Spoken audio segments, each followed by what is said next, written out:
ഈ zero added sugar അല്ലെങ്കിൽ no added sugar ഒക്കെ ക്ലെയിം ചെയ്യുന്നത് അതിനകത്ത് റിഫൈൻഡ് ഷുഗർ ഇല്ലെങ്കിൽ ഈ പറയുന്ന കാര്യങ്ങളൊക്കെ പ്രോഡക്റ്റിൽ മെൻഷൻ ചെയ്യാം. ഇപ്പോൾ ഡയറ്റ് സോഡ അല്ലെങ്കിൽ ഡയറ്റ് സോഫ്റ്റ് ഡ്രിങ്ക്സുകളിലൊക്കെ ഷുഗർ ഇല്ല എന്നേ ഉള്ളൂ, പക്ഷെ ആർട്ടിഫിഷ്യൽ സ്വീറ്റ്നസ് ഉണ്ടാവും. നിങ്ങളത് കുടിച്ചു കഴിഞ്ഞാൽ നമുക്ക് സ്വീറ്റ്നസ് നമുക്ക് ഫീൽ ചെയ്യും. 2 ദിവസം 3 ദിവസം മുൻപിൽ കർണാടകയിൽ ഒരു പയ്യൻ എനർജി ഡ്രിങ്ക് കുടിച്ച് മരിച്ചിട്ടുണ്ട്. കുട്ടികൾക്ക് കൺസ്യൂം ചെയ്യാൻ പാടില്ല എന്ന് എല്ലാ എനർജി ഡ്രിങ്കിലും എഴുതി വെച്ചിട്ടുള്ള കാര്യമാണ്. സ്കൂൾ പരിസരങ്ങളിലോ സ്കൂൾ ക്യാൻറ്റീനുകളിലോ ജങ്ക് ഫുഡുകളുടെ പരസ്യമോ പ്രൊഡക്റ്റ് സെയിൽ ചെയ്യുന്നതോ ചെയ്യാൻ പാടില്ല. ഇതിനെതിരെ ഞാൻ കുറേ പരാതി കൊടുത്ത് ഇതിനെതിരെ അന്വേഷണം കൊണ്ടുവന്നിട്ടുണ്ട്.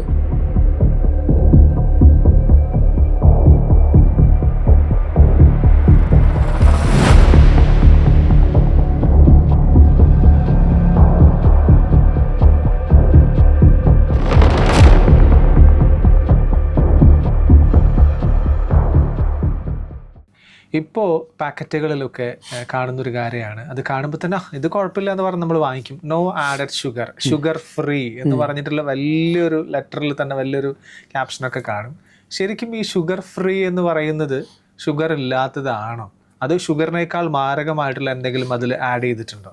ഇത് ക്ലെയിമുകൾ നമുക്കിപ്പോഴും അത് FSSAI ക്ലെയിം കറക്റ്റ് ആക്കിയിട്ടില്ല. റീസെൻ്റ്ലി അതിനെക്കുറിച്ചിട്ട് ഒരുപാട് സ്റ്റഡീസ് നടന്നുകൊണ്ടിരിക്കുന്നുണ്ട്. ഈവൻ സുപ്രീം കോടതിയിലും എത്തി നിൽക്കുന്ന ഒരു വിഷയമാണിത്. ഈ സീറോ ആഡഡ് ഷുഗർ അല്ലെങ്കിൽ നോ ആഡഡ് ഷുഗർ ഒക്കെ ക്ലെയിം ചെയ്യുന്നത് അതിനകത്ത് റിഫൈൻഡ് ഷുഗർ ഇല്ലെങ്കിൽ ഈ പറയുന്ന കാര്യങ്ങളൊക്കെ പ്രോഡക്റ്റിൽ മെൻഷൻ ചെയ്യാം, ആ കവറിൽ മെൻഷൻ ചെയ്യാം. നോ ആഡഡ് ഷുഗർ അല്ലെങ്കിൽ സീറോ ആഡഡ് ഷുഗർ എന്നൊക്കെ മെൻഷൻ ചെയ്യാം. പക്ഷേ ഈ ഷുഗറിന് പകരം മറ്റേതെങ്കിലും ആർട്ടിഫിഷ്യൽ സ്വീറ്റ്നസ് അതിനകത്ത് ഉണ്ടാവും. അത് ആ സ്വീറ്റ്നസ് അതിനകത്ത് ഉണ്ടെങ്കിലും സീറോ ഷുഗർ ക്ലെയിം ചെയ്യാൻ പറ്റും. ഓക്കെ. ഇപ്പോൾ ഡയറ്റ് സോഡ അല്ലെങ്കിൽ ഡയറ്റ് സോഫ്റ്റ് ഡ്രിങ്ക്സുകളിലൊക്കെ ഷുഗർ ഇല്ല എന്നേ ഉള്ളൂ, പക്ഷെ ആർട്ടിഫിഷ്യൽ സ്വീറ്റ്നസ് ഉണ്ടാവും. നിങ്ങളത് കുടിച്ചു കഴിഞ്ഞാൽ നമുക്ക് സ്വീറ്റ്നസ് നമുക്ക് ഫീൽ ചെയ്യും. ആർട്ടിഫിഷ്യൽ സ്വീറ്റ്നസ് അതിനകത്ത് ഉള്ളത് കൊണ്ടാണ് നമുക്കത് ഫീൽ ചെയ്യുന്നത്. ഇതുപോലെ തന്നെയാണ് എല്ലാ പ്രോഡക്റ്റും. സീറോ ഷുഗർ ക്ലെയിം ചെയ്യുന്ന എല്ലാത്തിലും ആർട്ടിഫിഷ്യൽ സ്വീറ്റ്നസ് ഉണ്ടാവും. ചിലപ്പോൾ വേറെ ഏതെങ്കിലും പേരിലായിരിക്കാം, അല്ലെങ്കിൽ മാൽട്ടോഡെക്സിൻ എന്ന് പറയുന്ന ഒരു ബൾക്കിംഗ് ഏജന്റ് ഉണ്ട്, ഇൻഗ്രീഡിയൻറ്റ്. അത് കോൺ സ്റ്റാർച്ചിൽ നിന്നും എടുക്കുന്ന ഒരു ഇൻഗ്രീഡിയൻ്റ് ആണ് മാൽട്ടോഡെക്സിൻ എന്ന് പറയുന്നത്. ഈവൻ നമ്മുടെ ബേബി ഫുഡിൽ പോലും ആ പ്രോഡക്റ്റ് ഉണ്ട്. കാരണം ബേബി ഫുഡിലും ഈ പറയുന്ന സീറോ ഷുഗർ ക്ലെയിം ചെയ്യാൻ പറ്റും. ഈ മാൽട്ടോഡെക്സിൻ ഉണ്ടെങ്കിൽ അവർക്ക് സീറോ ഷുഗർ ക്ലെയിം ചെയ്യാം. ഷുഗർ വേണമെന്നില്ല. മാൽട്ടോഡെക്സിൻ ഒരു സ്വീറ്റ് പോലത്തെ നമുക്ക് കിട്ടുന്ന ഒരു ടേസ്റ്റ് കിട്ടുന്ന ഒരു ഇൻഗ്രീഡിയൻ്റ് ആണ്. അപ്പോൾ അത് അതിനകത്ത് ഉണ്ടാവാം. അപ്പോൾ അത് നമുക്ക് ഇൻഗ്രീഡിയൻസ് നോക്കിയാൽ നമുക്ക് അറിയാൻ പറ്റും. അപ്പോൾ സീറോ ഷുഗർ ഒരിക്കലും കണ്ണും അടച്ച് വിശ്വസിക്കാൻ പറ്റുന്ന ഒന്നല്ല ആ നോ ആഡഡ് ഷുഗർ ഒന്നും. അപ്പോൾ അതിന് പകരം അതിനകത്ത് വേറെ ഏതെങ്കിലും സ്വീറ്റ്നസ് അതിനകത്ത് ഉണ്ടാവും. അപ്പോൾ അത് നമ്മൾ തിരിച്ചറിയാന്നുള്ളതാണ്. ഓക്കെ. അതുപോലെ തന്നെ ഈ ചിറകുകൾ നൽകുന്ന ചില കൂൾ ഡ്രിങ്ക്സ് ഒക്കെ ഉണ്ടല്ലോ, അല്ലേ? എനർജി ഡ്രിങ്ക്സ് ഒക്കെ ഉണ്ട്. ആ എനർജി ഡ്രിങ്ക്സ് ഇല്ലാതെ ഇപ്പോൾ കൊച്ചു കുട്ടികൾ വരെ അതിന് അഡിക്റ്റ് ആയിട്ട് മാറിക്കൊണ്ടിരിക്കുകയാണ്. ഇപ്പോൾ നമുക്കറിയാം കുഴിമന്തിയൊക്കെ വളരെ ട്രെൻഡിങ്ങിൽ പോയിക്കൊണ്ടിരിക്കുന്ന സമയമാണ്. അപ്പോൾ അതിനോടൊപ്പം ഈ ഒരു കൂൾ ഡ്രിങ്ക്സ് ഇല്ലെങ്കിൽ എനർജി ഡ്രിങ്ക്സ് ഇല്ലെങ്കിൽ എന്തോ ഒരു പ്രശ്നം പോലെയാണ്. ഇത് എത്രത്തോളം നമ്മുടെ ശരീരത്തിന് അപകടകരമാണ്, അതെന്തൊക്കെ ആഫ്റ്റർ എഫക്ട്സ് ആണ് ഉണ്ടാക്കാനായിട്ട് പോകുന്നത്? ഇത് ഞാൻ പറയുന്നതിനേക്കാളും ഒരു 2 ദിവസം 3 ദിവസം മുൻപിൽ കർണാടകയിൽ ഒരു പയ്യൻ എനർജി ഡ്രിങ്ക് കുടിച്ച് മരിച്ചിട്ടുണ്ട്. കിഡ്നി ഫെയിലിയർ ആയിട്ട് മരിച്ചിട്ടുണ്ട്. 3 ദിവസം മുമ്പത്തെ കാര്യമാണ് ഞാൻ പറയുന്നത്. ഇത് ഈ എനർജി ഡ്രിങ്കിൽ കൂടുതൽ കൺസ്യൂം ചെയ്യാൻ പാടില്ല എന്ന് ആ പ്രൊഡക്റ്റിൽ തന്നെ എഴുതി വെച്ചിട്ടുണ്ട്. മറ്റൊരു കാര്യം, ഇതിനകത്ത് കഫൈൻ വളരെയധികം കൂടുതലാണ്. ഇതിനകത്ത് ആർട്ടിഫിഷ്യൽ സ്വീറ്റ്നസും കൂടുതലാണ്. അതുകൊണ്ട് തന്നെ ഇത് കുട്ടികൾക്ക് കൺസ്യൂം ചെയ്യാൻ പാടില്ല എന്ന് എല്ലാ എനർജി ഡ്രിങ്കിലും എഴുതി വെച്ചിട്ടുള്ള കാര്യമാണ്. പക്ഷേ കുട്ടികളാണ് ഇത് ഏറ്റവും കൂടുതൽ കൺസ്യൂം ചെയ്തുകൊണ്ടിരിക്കുന്നത്. ഇതിന് നിയന്ത്രണം ഇവിടെ കൊണ്ടുവരിക തന്നെ വേണം. ഇല്ലെങ്കിൽ കുട്ടികൾ കുടിക്കാൻ പാടില്ല എന്ന് അത് ഉണ്ടാക്കിയ കമ്പനി തന്നെ അതിനകത്ത് എഴുതി വെച്ചിട്ടുണ്ട്. സോ അത് വീണ്ടും നമ്മൾ കുടിക്കുന്നുണ്ടെങ്കിൽ അത് നമ്മളെ ശ്രദ്ധിക്കേണ്ട ഒരു കാര്യമാണ്. ഇത് നമുക്ക് ഈ ഒരു വിഷയമായിട്ട് നമുക്ക് കേസ് ഫയൽ ചെയ്യാൻ പോലും പറ്റില്ല. കാരണം കേസ് ഫയൽ ചെയ്താൽ പോലും അവർ പറയും നമ്മൾ വളരെ വ്യക്തമായി ആ പാക്കേജിൽ എഴുതി വെച്ചിട്ടുണ്ട് കുട്ടികൾക്ക് കൊടുക്കാൻ പാടില്ല, കുട്ടികൾക്ക് കഴിക്കാൻ പാടില്ല എന്ന്. സുഖമായിട്ട് ഇറങ്ങി വരും. സോ ഇവിടെ ശ്രദ്ധിക്കേണ്ടത് നമ്മൾ ഓരോരുത്തരാണ്. എനർജി ഡ്രിങ്ക് സ്ഥിരമായിട്ട് കഴിക്കുന്നത് നല്ലതല്ല. അത് നമ്മുടെ കിഡ്നി എഫക്റ്റ് ചെയ്യും. ആൽക്കഹോളിനേക്കാളും ഡേഞ്ചറാണ് എനർജി ഡ്രിങ്ക്. റീസെൻറ്റ് സ്റ്റഡി തന്നെ നിങ്ങൾ നോക്കിയാൽ മതി. 3 ദിവസം മുമ്പത്തെ കേസാണ് ഞാൻ പറയുന്നത്. ഒരു 18-19 വയസ്സായ ഒരു പയ്യൻ മരിച്ചിട്ടുണ്ട്. കിഡ്നി ഫെയിലിയർ ആയിട്ട് മരിച്ചിട്ടുണ്ട്. സോ ആ ഈ എനർജി ഡ്രിങ്ക് സ്ഥിരമായിട്ട് കൺസ്യൂം ചെയ്തുകൊണ്ടാണത് മരിച്ചത്. റീസെൻ്റ്ലി ഒരു 2 വർഷം മുമ്പ് കേരളത്തിലും ഒരു കുട്ടി ഇതേപോലെ, ഒരു ഫുട്ബോൾ കളിക്കുന്ന ഒരു കുട്ടി ഇതേപോലെ എനർജി ഡ്രിങ്ക് കൂടുതൽ കഴിച്ചിട്ട് കിഡ്നി ഫെയിലിയർ ആയിട്ട് മരിച്ചിട്ടുണ്ട്. സോ അത് പ്രശ്നം തന്നെയാണ് energy drink. പ്രശ്നം തന്നെയാണ്. ഓക്കെ. അപ്പോൾ ഇതിപ്പോൾ എല്ലാവർക്കും അറിയാം പ്രശ്നമാണ്, ഇപ്പോൾ വ്യക്തമായിട്ട് എഴുതി വെച്ചിട്ടുണ്ട്. പിന്നെ പഴയ കാലത്തേക്കാളും വിദ്യാഭ്യാസം വിവരമൊക്കെ കൂടുതലുള്ള ഒരു സമൂഹമാണ്. എന്നിട്ടും നമ്മൾ ഇത് കഴിക്കുന്നുണ്ടെങ്കിൽ അല്ലെങ്കിൽ കുടിക്കുന്നുണ്ടെങ്കിൽ അത് എനിക്ക് തോന്നുന്നു ഈ പ്രമോഷൻ അവർ കൊടുക്കുന്ന പരസ്യങ്ങൾ കണ്ടിട്ടല്ലേ, അതെന്തുകൊണ്ടാണ് അങ്ങനെ അത്രയും അഡിക്റ്റായിട്ട് മാറുന്നത് ജനങ്ങൾ? വേറൊന്നും കിട്ടാത്തത് കൊണ്ടാണോ? അല്ല, അത് നമ്മളൊരു പ്രോഡക്റ്റ് വാങ്ങിക്കാൻ പോകുമ്പോൾ നമ്മുടെ ചിന്തയിൽ ആദ്യം വരുന്നത് അവരുടെ അഡ്വർടൈസ്മെൻ്റ് ആയിരിക്കും. അഡ്വർടൈസ്മെൻ്റ് ആണ് നമ്മളെ കൊണ്ട് വാങ്ങിപ്പിക്കാൻ പ്രേരിപ്പിക്കുന്നത്.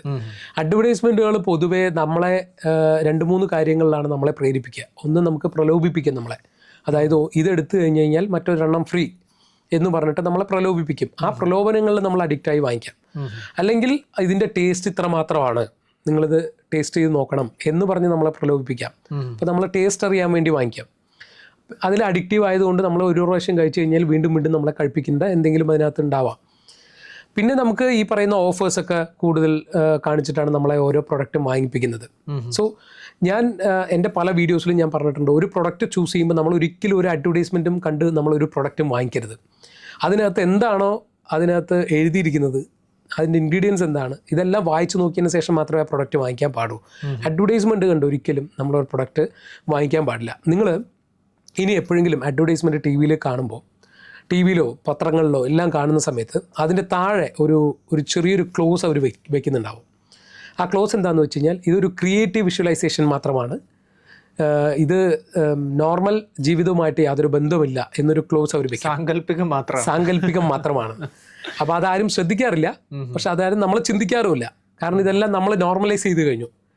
പരസ്യം കണ്ടു, നമ്മളൊരു പ്രൊഡക്റ്റ് കാണുന്നു, നമ്മൾ പരസ്യം കാണുന്നു, വാങ്ങിക്കുന്നു എന്നുള്ളത് നമ്മുടെ ശീലങ്ങളെ നോർമലൈസ് ചെയ്യുകയാണ് അവർ ചെയ്യുന്നത്. അപ്പോൾ കുട്ടികളെയാണ് ഈ പരസ്യങ്ങളിൽ കൂടുതലും കുട്ടികളെ ഉൾപ്പെടുത്താറുണ്ട്. നിങ്ങൾ ശ്രദ്ധിച്ച് കാണുമെന്നറിയില്ല, ഒരു 70-80% പരസ്യങ്ങളിലും കുട്ടികളെ ഉൾപ്പെടുത്താറുണ്ട്. എന്തുകൊണ്ടെന്ന് വെച്ചാൽ കുട്ടികളെ ആകർഷിക്കാൻ വേണ്ടിയിട്ടാണ്. കുട്ടികളൊരു പ്രോഡക്റ്റ് വേണമെന്ന് പറഞ്ഞു കഴിഞ്ഞാൽ പാരൻസ് ഒരിക്കലും വേണ്ടാന്ന് പറയില്ല, അവർക്കൊരു ഒരു പ്രാവശ്യമെങ്കിലും വാങ്ങിച്ചു കൊടുക്കാൻ സാധ്യതയുണ്ട്. സോ അതുകൊണ്ടാണ് എല്ലാ പരസ്യങ്ങളിലും ഇവർ കുട്ടികളെ ഉൾപ്പെടുത്തുന്നത്. കുട്ടികളെ സ്വാധീനിക്കുക എന്ന് പറയുന്നത് വളരെയധികം എളുപ്പമാണ്. അതുകൊണ്ടാണ് കുട്ടികളെ സ്വാധീനിച്ച് ഓരോ പ്രൊഡക്റ്റും സെയിൽ ചെയ്യുന്നത്. ഇത് കമ്പനികളുടെ മാർക്കറ്റിംഗ് ട്രിക്കാണ്. അതിൽ ശരിക്കും നിയന്ത്രണങ്ങൾ കൊണ്ടുവരണം. പല രാജ്യങ്ങളും ഇപ്പോൾ ഈവൻ UK പോലും നിയന്ത്രണങ്ങൾ കൊണ്ടുവന്നു. സ്കൂൾസിൽ ഇതുപോലുള്ള പരസ്യങ്ങൾ പാടില്ല. ഈവൻ ഇന്ത്യയിൽ പോലും ആ നിയമമുണ്ട്, പക്ഷെ ആര് പാലിക്കുന്നു? ഞാൻ പേഴ്സണലായിട്ട് പരാതി കൊടുത്തിട്ടുണ്ട് ആരോഗ്യവകുപ്പിനും ശിശുക്ഷേമ കമ്മീഷനും. ഞാൻ പേഴ്സണലായിട്ട് പരാതി കൊടുത്തിട്ടുണ്ട്. നമുക്ക് 2020 അന്നത്തെ FSSAI CEO ആയിരുന്ന അരുൺ സിംഗാൾ എന്ന് പറയുന്ന ഒരു വ്യക്തി, അദ്ദേഹം കൊണ്ടുവന്ന ഒരു നിയമമുണ്ട്. എന്താ നിയമം എന്ന് വെച്ച് കഴിഞ്ഞാൽ, സ്കൂൾ പരിസരങ്ങളിലോ സ്കൂൾ ക്യാൻറ്റീനുകളിലോ ജങ്ക് ഫുഡുകളുടെ പരസ്യമോ പ്രൊഡക്റ്റ് സെയിൽ ചെയ്യുന്നതോ ചെയ്യാൻ പാടില്ല.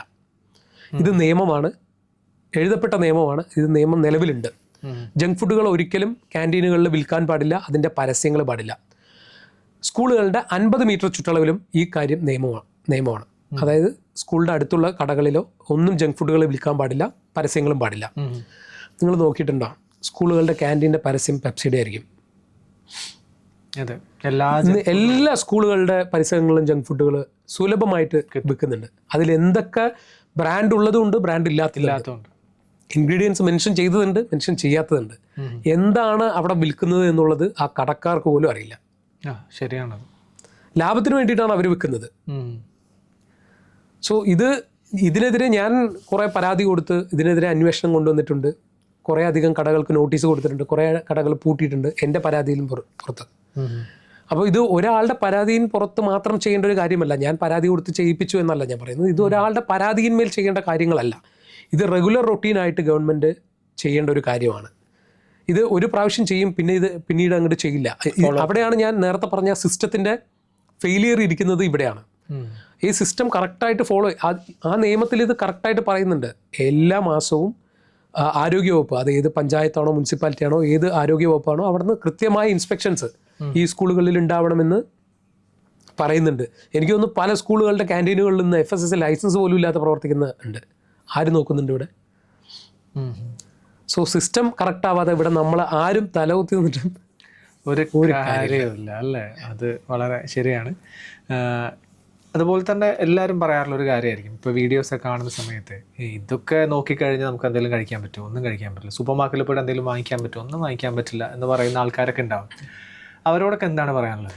ഞാൻ പറയാറുള്ളത്, നിങ്ങളൊന്നും വാങ്ങിക്കാതിരിക്കേണ്ട കാര്യമില്ല. എല്ലാം വാങ്ങിക്കാം, കഴിക്കാം.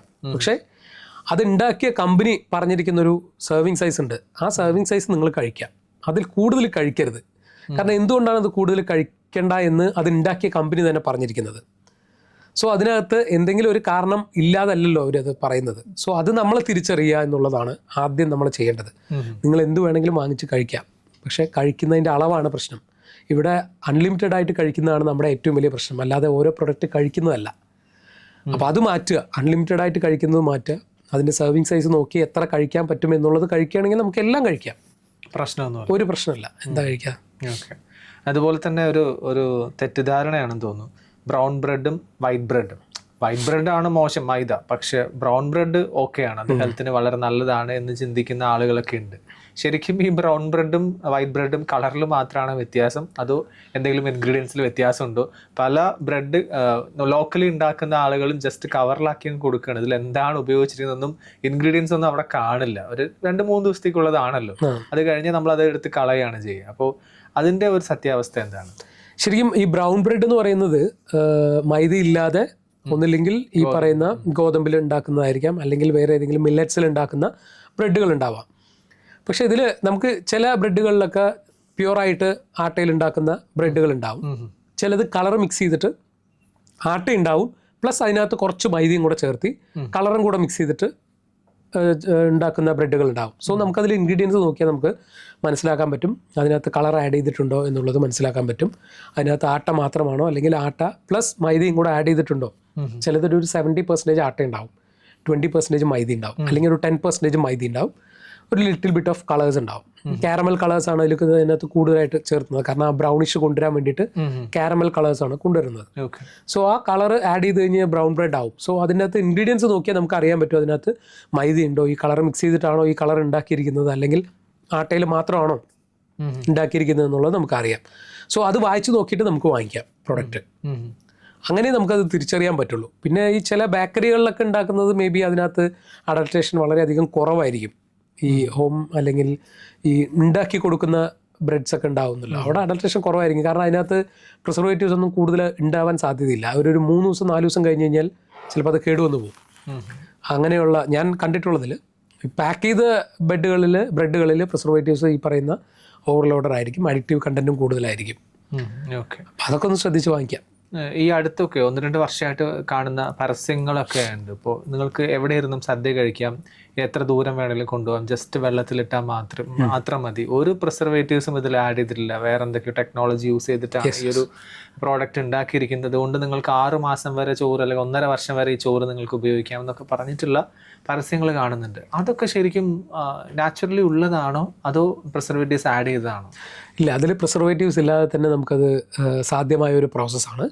അത് നമ്മൾ അതിനെക്കുറിച്ചിട്ട് ഇപ്പോൾ കേട്ടു തുടങ്ങുന്നതുകൊണ്ടാണ് നമുക്കതിൻ്റെ പ്രശ്നങ്ങളുള്ളത്. ഇത് പണ്ട് കാലം മുതലേ നിലവിലുള്ളൊരു ടെക്നോളജികളാണ്.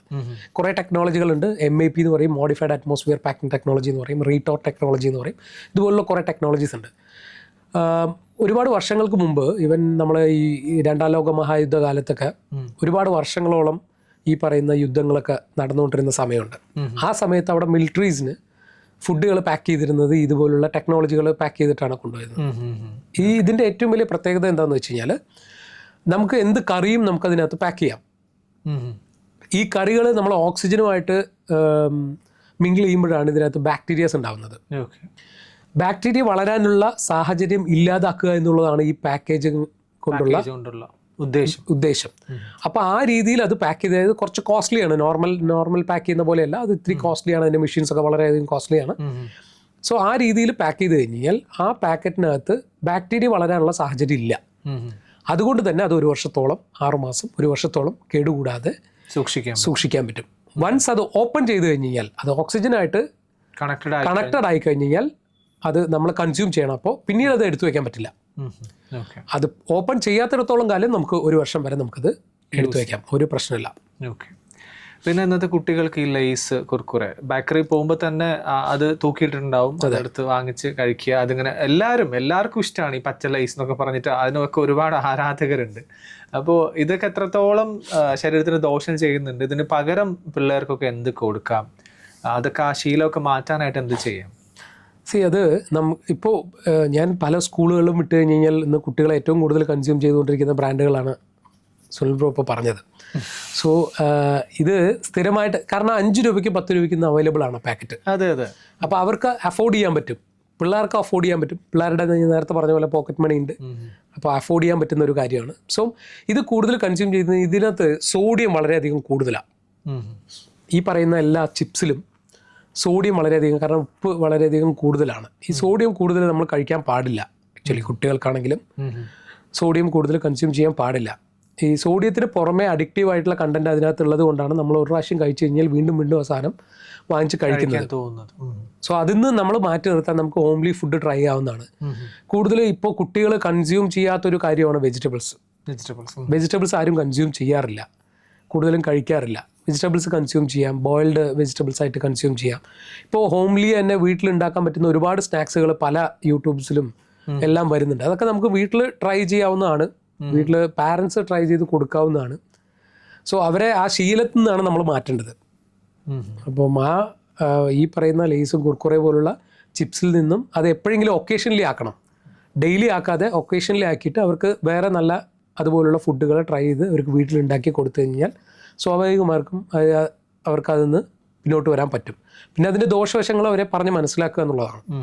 ഓക്കെ, എനിക്കൊന്ന് ഇപ്പോൾ കുറച്ച് ജനറേഷൻ മാറിയെന്ന് തോന്നുന്നല്ലേ, ഈ ഫ്രീ ഷുഗർ ഡയറ്റ് എടുക്കുന്നവർ. പിന്നെ തീർച്ചയായും ഒരുപാട് മയോണൈസ് കഴിക്കാത്തവർ, മയോണൈസിന്റെ ഒരു അംശം പോലും വേണ്ട എന്ന് പറയുന്നവരുണ്ട്. അങ്ങനെ കുറെയൊക്കെ മാറിയിട്ടുണ്ട് അല്ലേ? അതെനിക്ക് തോന്നുന്നു സോഷ്യൽ മീഡിയ ത്രൂ തന്നെ ആയിരിക്കും മാറിയിട്ടുണ്ടാവും. സോഷ്യൽ മീഡിയ ഒരു കാരണമാണ് മാറാൻ. മാത്രമല്ല ഇപ്പോൾ നമ്മൾ ഫേസ് ചെയ്തുകൊണ്ടിരിക്കുന്നത്, ഇപ്പോഴത്തെ പാരൻസ് എന്ന് പറയുന്നത് 90s കിഡ്സ് ആണ്. അവർക്കറിയാം എന്താണ് നമ്മൾ കഴിച്ചത്, ഇനി എന്താണ് കഴിക്കുന്നത്, ഇപ്പൊ നമ്മൾ എന്താണ് കഴിക്കുന്നത്, നാളെ എന്ത് കഴിക്കാം എന്നുള്ളത് ഇപ്പോഴത്തെ 90s കിഡ്സ് ആയ പാരന്റ്സിന് അറിയാം. അപ്പൊ അവരുടെ കുട്ടികൾക്ക് അവർ നല്ലത് കൊടുത്തു തുടങ്ങും. അപ്പൊ അവരും അവരുടെ ലൈഫ് സ്റ്റൈലും ചേഞ്ച് ചെയ്ത് തുടങ്ങി. കാരണം നല്ല പ്രൊഡക്റ്റുകളെ ചെയ്യുള്ളൂ. ഇപ്പൊ ഈ പറയുന്ന പോലെ ഹെൽത്ത് കോൺഷ്യസ് ആയി മാറിക്കൊണ്ടിരിക്കുകയാണ് 90s കിഡ്സ്. സോ അവർക്ക് ഇപ്പൊ ഹെൽത്ത് ഇഷ്യൂസ് വന്നു തുടങ്ങിയത് കൊണ്ടാണ് അവർ ഈ മാറ്റം കൊണ്ടുവരുന്നത്. സോ അവരത് അവരുടെ കുട്ടികൾക്ക് പകർന്നു നൽകുന്നുണ്ട്. അത് വലിയൊരു കാര്യമാണ്. ഞാൻ റീസെൻ്റ്ലി ഒരു വെക്കേഷൻ ക്ലാസ്, ഈ കഴിഞ്ഞ മാസം ഒരു വെക്കേഷൻ ക്ലാസ് അറ്റൻഡ് ചെയ്തു. ഒരു 6ാം ക്ലാസ്സിൽ താഴെയുള്ള കുട്ടികൾക്കാണ് ആ വെക്കേഷൻ ക്ലാസ് ഉണ്ടായിരുന്നത്. അപ്പോൾ അറ്റൻഡ് ചെയ്തപ്പോൾ ഞാൻ അവർക്ക് ഈ പറയുന്ന കാര്യങ്ങളൊക്കെ പറഞ്ഞു കൊടുത്തപ്പോൾ അവരെന്നോട് ഇങ്ങോട്ട് പറയാൻ തുടങ്ങി, ഇതിനകത്ത് പ്രിസർവേറ്റീവ്സ് ഉണ്ട്, സോഡിയം കൂടുതലാണ്, ഷുഗർ കൂടുതലാണ്, ഇതിനകത്ത് പാം ഓയിൽ ഉണ്ടെന്നൊക്കെ 2 വയസ്സായ കുട്ടികൾ പോലും എൻ്റെ അടുത്ത്, 2 വയസ്സ് 3 വയസ്സായ കുട്ടികൾ പോലും എൻ്റെ അടുത്ത് ഇങ്ങോട്ട് പറയാൻ തുടങ്ങിയപ്പോൾ, സോ അത് അവർ ഒന്നില്ലെങ്കിൽ അവരത് വായിച്ച് പാരൻസിൻ്റെ നിന്ന് കിട്ടുന്നതാവാം, അല്ലാതെ ഇപ്പോൾ അവരത് വായിച്ചു നോക്കി മനസ്സിലാക്കാൻ ആയിട്ടില്ല. പാരൻസിൻ്റെ നിന്ന് കിട്ടുന്നതാണ് അത്. അപ്പോൾ അവർക്ക് ആ ഒരു സമയം എന്ന് പറയുന്നത് ഭയങ്കര എന്താ പറയുക, ഒബ്സർവേഷൻ വളരെയധികം പീക്കിൽ നിൽക്കുന്ന ഒരു ടൈമാണ് ഈ 3 വയസ്സ് 4 വയസ്സൊക്കെ. അപ്പോൾ ആ കുട്ടികളൊക്കെ അത് തിരിച്ചറിഞ്ഞു തുടങ്ങിയത് വളരെയധികം നല്ലൊരു കാര്യമാണല്ലോ. അപ്പോൾ അതിന് ചിലപ്പോൾ മേ ബി അവർ ഫോണിൽ നിന്നായിരിക്കാം കണ്ടിട്ടുണ്ടാവുക. അപ്പോൾ അതിൽ സോഷ്യൽ മീഡിയ ഈ പറയുന്ന ഗുണം ചെയ്തിട്ടുണ്ടാവാം. At the same time social media പ്രശ്നക്കാരും ആവാറുണ്ട്. ഇങ്ങനെ ഈ ഫുഡ് കഴിക്കണം, ഈ ഫുഡ് സൂപ്പർ ആണെന്നൊക്കെ പറഞ്ഞിട്ട് ഇൻഫ്ലുവൻസേഴ്സ് പറയുന്ന സമയത്ത് അതിലേക്ക് പോകുന്ന, അവിടെ പോയി ഫുഡ് കഴിക്കുന്ന, ഇങ്ങനെ ഫുഡിനോട് അഡിക്റ്റ് ആവുന്ന, അല്ലെങ്കിൽ പല പ്രോഡക്ട്സും വാങ്ങിച്ച് കഴിക്കുന്ന ആൾക്കാരൊക്കെ ഉണ്ട്. അതും ഒരു പ്രശ്നമല്ലേ? അത് എല്ലാത്തിനും 2 നാണയം, 2 വശങ്ങളുണ്ടല്ലോ എല്ലാത്തിനും. ഇപ്പൊ കത്തി നമുക്ക് പച്ചക്കറി അരിയാനും ഉപയോഗിക്കാം, കൊലപാതകത്തിനും യൂസ് ചെയ്യാൻ പറയുന്ന പോലെ തന്നെയാണ് എല്ലാം. അപ്പം അത് തിരിച്ചറിയേണ്ടത് നമ്മളാണ്. എന്ത് ഉപയോഗിക്കണം, എങ്ങനെ ഉപയോഗിക്കണം എന്നുള്ളത് തിരിച്ചറിയേണ്ടത് നമ്മളാണ്. അത് നമുക്കൊരിക്കലും റെസ്ട്രിക്ട് ചെയ്യാൻ പറ്റില്ല. നിങ്ങളിത് കാണാൻ പാടില്ല എന്നൊന്നും കാണാൻ പറ്റില്ലല്ലോ. നമ്മൾ എന്ത് കാണണം എന്നുള്ളത് നമ്മളാണ് തീരുമാനിക്കേണ്ടത്. അപ്പം അതിൽ ഫിൽട്രേഷൻ കൊണ്ടുവന്നാൽ മതി.